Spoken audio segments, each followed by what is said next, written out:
अल्लाह हमारे इस इज्तिमा को कबूल फरमा ले। अल्लाह 3 दिन से सब कुछ छोड़ के यहाँ बैठे हुए हैं। হেভি চলেছে, হেভি হেভি, মানে ব্যবসা জোরদার হয়েছে নাকি? জোরদার জোরদার জোরদার। দিতে পারেনি কাস্টমার, দিতে পারেনি মাল, লাস্ট মাল দিতে পারেনি। কন্টিনিউ ঘুমায়নি 3 দিন, 3 রাত্রি ঘুমায়নি, 2 দিন ভাত খায়নি, পায়খানা পেচাব সব বন্ধ ছিল। শুধুমাত্র শুধু কাস্টমার শুধু কাস্টমার দেখেছে, উন্নতি তো হয়েছে, অনেক কিছু হয়েছে।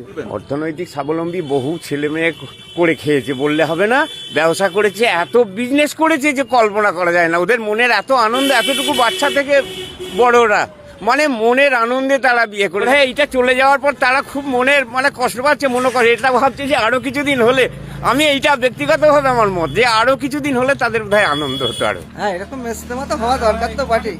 সবার ভালো, আমার ভালো, সবার ভালো।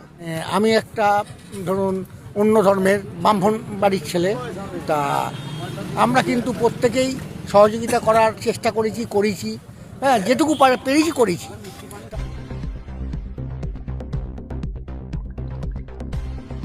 বিশ্ব ইজতেমাকে ঘিরে বাণিজ্যিক জোয়ার। ৩-৪ দিন দোকান বন্ধই করেননি বহু ব্যবসায়ী। হুগলিতে অনুষ্ঠিত বিশ্ব ইজতেমাকে কেন্দ্র করে রীতিমতো অর্থনৈতিক